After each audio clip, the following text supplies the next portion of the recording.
অসংখ্য ধন্যবাদ। তিনি ইংরেজি ভাষার বিশিষ্ট সাহিত্যিক, তা সত্ত্বেও আমাদের ডাকে সাড়া দিয়ে, আমাদের অনুরোধে সাড়া দিয়ে সাড়া জাগানো একটি বই কৌশিক দাসের শয়তানের মা, সেই বইটি ইংরেজি অনুবাদ করেছেন তার দেয়ার। আমরা আন্তরিক ধন্যবাদ শফিজেন বাংলা পরিবারের পক্ষ থেকে।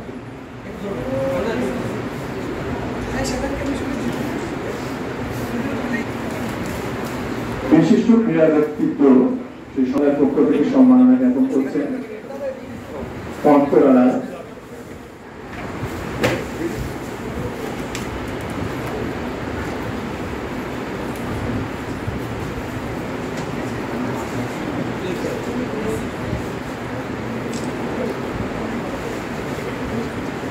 সম্মানিত করো সম্মানিত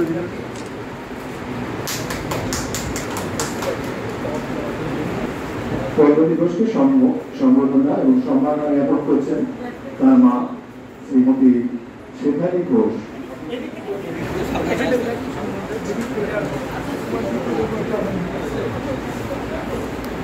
মায়ের হাত থেকে মেয়েকে সম্মান জ্ঞাপন, এই দৃশ্য বিরল, কমই দেখা যায় সন্তানকে সম্মানিত করতে পারে এবং কৃতি সন্তানের মা। অসংখ্য ধন্যবাদ জানাই পল্লবী ঘোষ এবং শেফালী ঘোষকে শফিজেন বাংলা পরিবারের পক্ষ থেকে।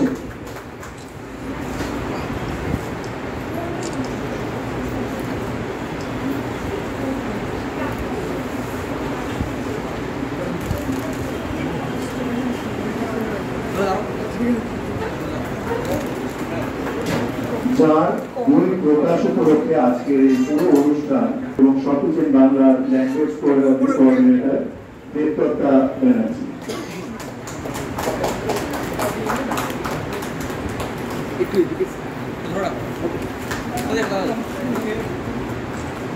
বই শক্তিরূপেণ আমাদের আজকের বিশেষ অতিথিরা তারা আনুষ্ঠানিকভাবে প্রকাশ করছেন। আন্তরিক ধন্যবাদ জানাই কৌশিক দাস সহ বিশিষ্ট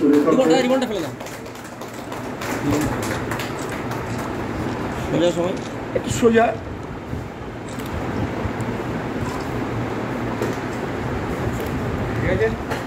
আনুষ্ঠানিক প্রকাশযোগ্য শক্তিরূপেণ।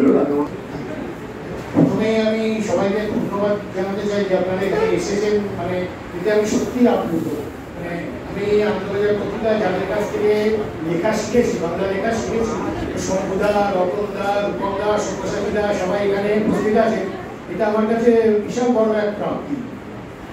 আর এবার এই বইটার কথায় আসি, এই আমার বন্ধু আছে সুবর্ণা, ওর একটা সংগঠন আছে প্রচেষ্টা, তো নানা রকম হিউম্যানিটেরিয়ান কাজ করে, সেরকম একটা ক্যাম্পে আমার সাথে পল্লবী প্রথম আলাপ হয়েছিল। তারপরে ও হিউম্যান ট্রাফিকিং নিয়ে যা কাজ করছে, মানে বলে বোঝানো যাবে না। কোথায় কোথায় গিয়ে ও কাজ করছে, কোথা থেকে ও বাচ্চাদের উদ্ধার করে আনছে, মানে শুনলে শিহরিত হয়ে উঠতে হয়। তখনই আমি একটা ক্যাম্পে যাওয়ার সময় স্কিন ট্রাফিকিংয়ের ব্যাপারটা শুনি, মানে যেখানে বিশেষ করে মেয়েদের চামড়া ছাড়িয়ে সেই চামড়াগুলো পাচার হয়ে যায়, মানে এতটাই মানে শোচনীয় অবস্থা। মানে কি বলবো, গবাদি পশু বা যেমন গরু চামড়া ছাড়িয়ে জুতো তৈরি হয়, প্রায় ব্যাপারটা সেই পর্যায়েই চলে গেছে। এবং তার সঙ্গে তো হিউম্যান ট্রাফিকিং এর ব্যাপারটা আছে। পল্লবী কাজের ক্ষেত্রে আমি একটা ছোট্ট মানে উদাহরণ দিতে চাই, ও কীভাবে কাজ করে। ও সারা পৃথিবী ঘুরেছে, মানে যেমন ডেনমার্কেও গেছে, সেরকম উড়িষ্যার অনেক প্রত্যন্ত গ্রামের কাছে। সেখানে একবার ও গিয়ে একটা গ্রামে গিয়েছিল, সেখানে একজন মহিলার সাথে কথা বলতে বলে পুকুর পরে অপেক্ষা করছে, তো মহিলাটি স্নান করছেন। তা প্রায় 1 ঘন্টা হয়ে যায়, কিছুতেই উঠছেন না মহিলা। তখন মহিলার স্বামীকে জিজ্ঞেস করে, কি উঠছেন না কেন, আমি একটু কথা বলবো। তখন স্বামী বলে, ও কি করে, ও তো কিছু পোশাক পরে নেই, একটাই শাড়ি, ও সারা বছর এই একটা শাড়ি পরে থাকতে হয়, সেই জন্য শাড়িটা খুলে রেখে ও জলে নেমেছে। এবার যখন পুরো ফাঁকা হবে তখনই জল থেকে উঠে শাড়িটা পরতে পারবে, মানে যেহেতু আপনারা বসে আছেন জল থেকে উঠতে পারছে না। মানে এরকম ভাবে আর কি মানুষকে বাঁচতে হচ্ছে। তখন ও কমপ্লি গিয়ে অনেক দূরের দোকান থেকে একটা শাড়ি জোড়া করে এনে কিনে দেয়, দিয়ে মহিলাকে উঠে আসে মহিলাকে। তারপরে মানে এইরকম জায়গায় ও কাজ করেছে, মানে এই জন্য আমি এবার ওকে একটু কিছু বলতে অনুরোধ করবো, মানে আমরা তো সুখের সাগর হয়ে থাকি, ও একটু আপনাদের দর্শন করাবে যতটা সম্ভব হলো। আমরা অনুরোধ করবো পল্লবী উপস্থিত। আমি তো কৌশিকদার সাথে পরিচয় সুপর্ণাদির জন্য। সুপর্ণাদি ওখানে বসে আছে, আমি একটু বলবো ওনাকে দাঁড়াতে।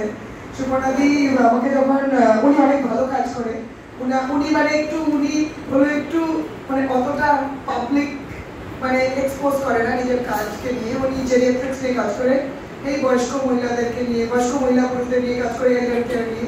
তো উনার সাথে পরিচয় হয় আমার কালিঙ্গা ফেলোশিপ বলে একটা ফেলোশিপ, যেখানে হিউম্যান ট্রাফিকিং নিয়ে আমাদের প্রচুর সার্ভাইভারদেরকে ডাকা হয়। তারপরে উনার সাথে কিছু কাজ হয়, তখনই কৌশিকদার সাথে দেখা হয়। আমি পশ্চিমবঙ্গতে প্রচুর কাজ করেছি, কিন্তু 2020-21 পর্যন্ত কেউ জানতো না, কারণ কি আমার কাজটা এত সেন্সিটিভ। আর মানে আমি এখন দিল্লি থাকি না, আমার জন্য দিল্লি থাকা ইজ লাইক লাইফ থ্রেটনিং। কেন কি আমি দিল্লিতে এত রেস্কিউ করেছি যে আমাকে দিল্লিতে মোটামুটি সবাই মোটামুটি চিনি, আর দিল্লির এলাকায় অনেক পপুলার, সবাই জানে। তো এরকম তো অনেক রেস্কিউ হয়। আমি আপনাদেরকে 2-3টা ঘটনা বলবো যে আমরা হিউম্যান ট্রাফিকিং না, এখন একটা জিনিস যেটা বহুত বেশি চলছে সেটা হলো আধুনিক গুলামি, যেটাকে বলে মডার্ন স্লেভারি। আমি আপনাদেরকে একটা ছোট্ট কথা বলবো। আমি বম্বেতে গেছিলাম, কুর্লা বলে একটা জায়গা আছে, জানি না আপনারা কতদিন শুনেছেন। ওখানে পশ্চিমবঙ্গ থেকে, উড়িষ্যার থেকে, ছত্তিশগড়, ঝাড়খণ্ড থেকে বাচ্চাদেরকে নিয়ে যেয়ে কাজ করা হয়। আমি দেখছি বাচ্চারা যে শার্ট পরি না, আমরা শার্টের যে বাটনসগুলো যে লাগাই, ওই বাটনসের যে ছোট ছোট যে ওই সুতোর যে কাজগুলো, একটা বাচ্চা একটা শার্টের 5টা সুতোর ওই যদি বা শিলায় 5 টাকা মতো একটা শার্টে। ভাবুন 20 টাকা পাওয়ার জন্য কতটা খাটনি করতে হয়। এছাড়া আমরা যে বুঝি না, আমরা যা জিনিস কনজিউম করছি, ওটা আমাদের খাওয়া হতে পারে, ওটা আমাদের কাপড় হতে পারে, ওটা আমাদের টিপ হতে পারে, চুড়ি হতে পারে, প্রত্যেকটা জিনিসের পিছনে মডার্ন স্লেভারি আছে। দেখবেন আজকাল প্রত্যেকটা কোম্পানি বলে ডিক্লারেশন দেওয়ার জন্য কি আমি মডার্ন স্লেভারিতে ইনভলভ নই। এই যে এত বড় বড় ব্র্যান্ডের কাপড় আমরা পরি, ভীষণ ওগুলোকে বলে ফাস্ট ফ্যাশন ক্লোথ, যেগুলো অল্পদিন পরলে ওয়ার আউট হয়ে যায়। মনে রাখবেন প্রত্যেকটা জিনিস যে আমরা ইউজ করি, এটার পিছনে বাচ্চাদেরকে ট্রাফিক করে নিয়ে যাওয়া হয়। কেন কি বাচ্চারা চিপ লেবার। আর পশ্চিমবঙ্গ, আসাম, নর্থ ইস্ট, ছত্তিশগড়, ঝাড়খণ্ড, বিহার, এগুলো আন্ধ্রা, এগুলো জায়গাতে কি লেভেলের পাচার হয় যে বলে মানে বোঝাতে পারবো না। মানে এক একটা বাচ্চা, মানে প্রায় 25-30টা বাচ্চাকে এক একটা রুমে রেখে ওদেরকে দিয়ে এরকম কোনো কাজ নেই যেটা করানো হয় না। এখন তো বাচ্চাদেরকে মিডল ইস্টেও পাচার হয়। একটা কেস আমরা রেস্কিউ করেছিলাম, আমি বলবো, পুরো ডিটেলটা করতে পারবো না আমার ক্যামেরা। একটা বাবা আমাদেরকে ফোন করে আজকের থেকে প্রায় 9 মাস আগে।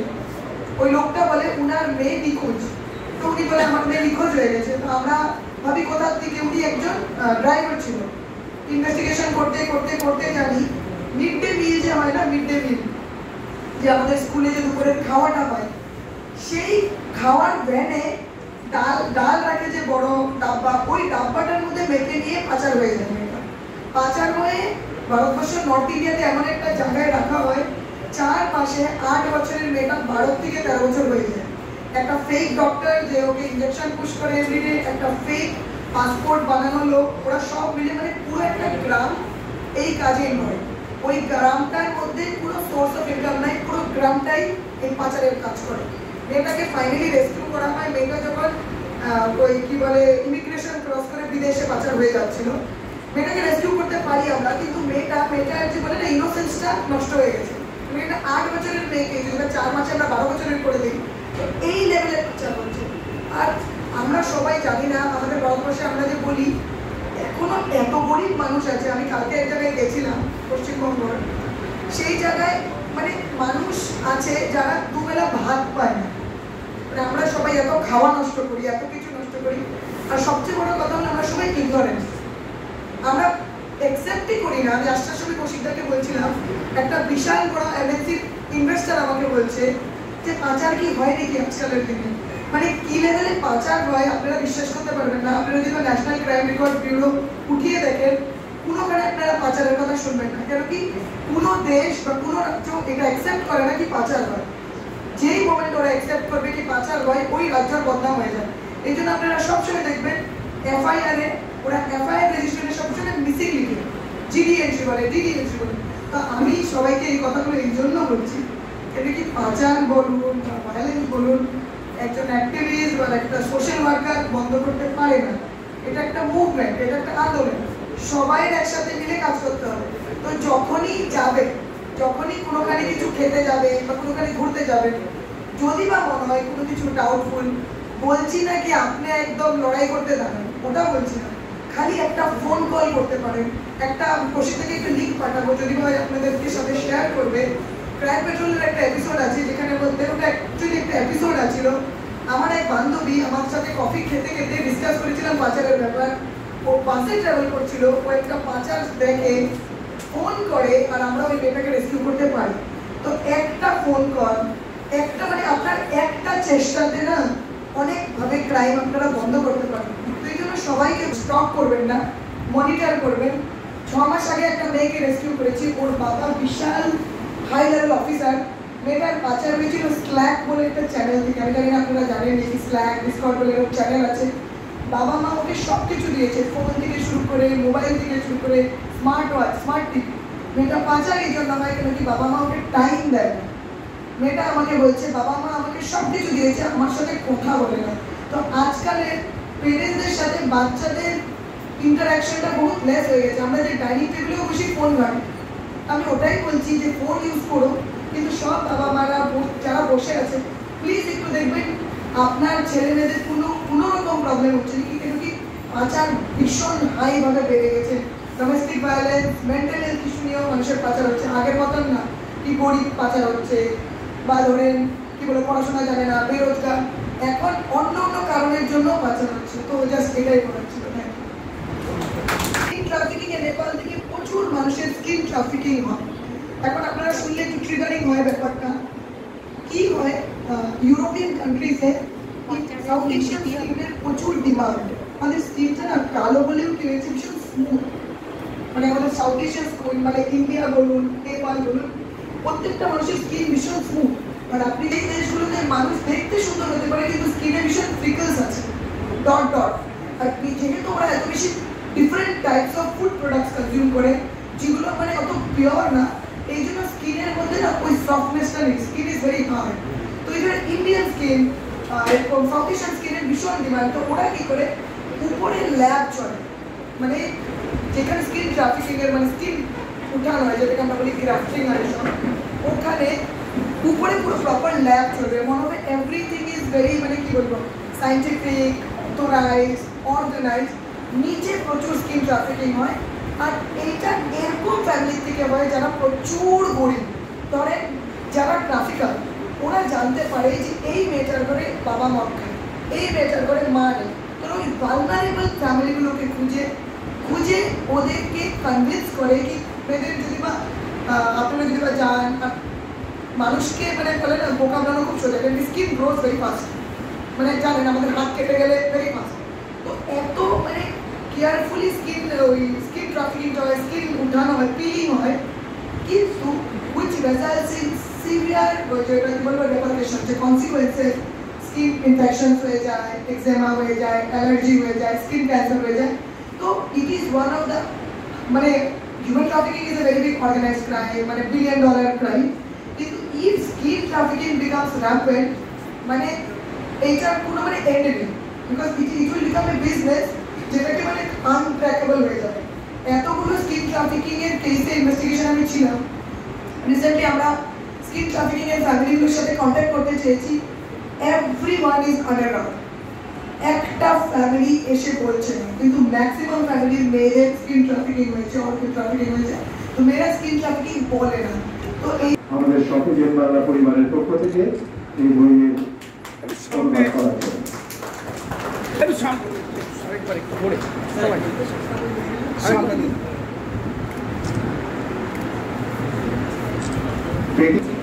পৃথিবীটা অনেক ছোট, কিন্তু এত পিছিয়ে পিছিয়ে কাজ হয় তখন মনে পৃথিবীটা অনেক বড়। শয়তানের মা বইটা ব্যাপারে আমাকে বসিয়ে দীর্ঘকাল আলোচনা হয়েছে, দীর্ঘদিন কথাবার্তা হয়েছে। এটা একটা ছোট্ট অংশ হয়তো আমাকে নিয়ে আছে। এই বইটা বাকি অংশটা আমি বলবো না, কারণ বইটা আপনারা পড়ুন। বইটা পড়লে এত ইন্টারেস্টিং একটা বই, মাঠ এবং মাঠের বাইরে, মেনলি মাঠের বাইরে যে কী ঘটে বেসিক্যালি হল থেকে সেটা আপনারা এখান থেকে অনেকেই বুঝতে পারবেন না। এই যে IPL এর মহাযজ্ঞ দেখেন, সেটা মাঠের ভিতরে, তার বাইরে যে কী ঘটে সেটা আমরা কয়েকদিন হয়তো কিছুটা হলেও জানি, বা এখানে চৌকটাটি আছে অনেকটাই জানেন। এই বইটা আপনারা ফ্রিজ করুন, করলে আপনার অত্যন্ত ভালো লাগবে। একটু উচ্চমানের বই কৌশিক লিখেছেন, যেটা সর্ব জায়গায় প্রণীত, এবং অরিন্দমকে ধন্যবাদ দেবো এই বইটাকে ইংরেজি অনুবাদ করার জন্য। এটা আগ্রহ বলে কৌশিক এটা একটা ইংরেজি অনুবাদ করা যায়, যদি করা যায়। অরিন্দমের বড় বড় চলছে, তখন অরিন্দমের কথাই বলে আমরা ইজ দ্য বেস্ট ফ্রেন্ড, এটাকে চয়েস করেছি। তারপর আজকে যে বইটা প্রকাশিত হলো, আমি অনুরোধ করব ইংরেজি এবং বাংলা দুটো বই আপনারা পড়ুন, দেখবেন ভালো লাগবে। তো ক্রিকেটে ব্যাটিং বা অন্যান্য ফিক্সিং যে ঘটনাগুলো আমরা বলি, ফার্স্ট হ্যান্ডশেক রঙের ব্যাপার থেকে তো একটা পাবলিকের কাছে এলো, সেইখানে একটা অত্যন্ত গুরুত্বপূর্ণ চ্যাপ্টার বলছি, যেটা একদম তথ্যমূলক এবং খুব খাটিয়ে লেখাটা আছে, যাকে বলে এটা অসাধারণ অংশ। এই অংশ আপনারা পড়বেন। ওই সময়টা আমি ছিলাম ইন্ডিয়ান ক্রিকেটের সঙ্গে, আমি ছিলাম এজ এ ন্যাশনাল সিলেক্টর, এবং হ্যান্ডশেক রঙে যখন আসে এখানে, হ্যান্ডশেক রঙের সঙ্গে আমার জয়পুরে তাজ হোটেলে একবার অনেকক্ষণ গল্প হয়েছিল, কিন্তু পারফেক্ট জেন্টলম্যান, মানে তাকে দেখে আপনি ভাবতেই পারবেন না গানের ফটোগ্রাফি যে হ্যান্ডশেক করলে কতটাই ভদ্রলোক ছিলেন। তো একদিন সকালবেলা ও হোটেলের পাশ দিয়ে দৌড়ছিল, আমিও ওয়াক টক করছিলাম, তখন বসে কথা হচ্ছিল। বুঝতে বেসিক্যালি ক্যাথলিক ক্যাথলিকরা জানেন তো, কোনো কিছু অপরাধ করলে ওরা কনফেস করার চেষ্টা করে। ক্যান্সিও বইয়ের বাকি অংশটা সে বইটাতে আছে, আপনারা প্লিজ করুন। ধন্যবাদ। কৌশিককে আমি চিনি ক্লাস 12 থেকে, আমরা একসাথে কলেজে পড়া। আর কৌশিকের শয়তানের মা আমি প্রথম যখন পড়ি, আমার ভালো লেগেছিল, কারণ একটা ক্রিকেট থ্রিলার, একটা ক্রিকেটকে বেস করে একটা কাল্পনিক জগৎ তৈরি করা এবং সেই জগৎটাকে এত বিলিভেবল করা, এটা খুব মানে একটা কষ্টের ব্যাপার। তো ও যখন আমাকে বলে যে বইটা ইংরেজি করতে হবে, তখন তোকেই করতে হবে। একদিন সকালবেলা, রোববার সকালে পুরো, আর কৌশিক আমার বাড়ি আসে, এসে বলে এটা করতে হবে। এবার মানে ও বলে আমি তো বলে দিয়েছি, এবার তুই হ্যাঁ বলবি পড়বে। তো সুতরাং মানে এরকম নয় যে আমার চয়েস ছিল খুব একটা, মানে কৌশিক বলে দিয়েছে, so I have to do. এটা হচ্ছে নাম্বার 1। নাম্বার 2 হচ্ছে এই বইটা অনুবাদ করতে গিয়ে আমাকে যেটা করতে হয়েছে যে প্রচুর পড়াশোনা করতে হয়েছে। মানে আমার সব শুধু প্রায় 14 মাস লেগেছে সময় এই বইটাকে অনুবাদ করতে। তার কারণ হচ্ছে মধ্যে ওয়ার্ল্ড কাপ ছিল, এগুলো ছিল, এগুলোর জন্য আমি বিজি ছিলাম। কিন্তু তাছাড়াও ও এমন সমস্ত জিনিস নিয়ে এসছে ফিকশনে, about Pakistan, about ISI, about CBI, which is not related to cricket, but it is related to the world of politics and terrorism. তো এর পড়াশোনা করে এটাকে অনুবাদ করা, এবং it was a challenging task, কিন্তু I'm very happy with the outcome। এবং আপনারা আশা করি যদি ইংরেজিতে পড়েন, এবং ইংরেজি যখন একটা বই লেখা হয় তাতে একটা ধারাটা একটু বাংলা থেকে বদলে যায়, তো সেইটাকে মাথায় রেখে বইটাকে অনুবাদ করার চেষ্টা করেছি।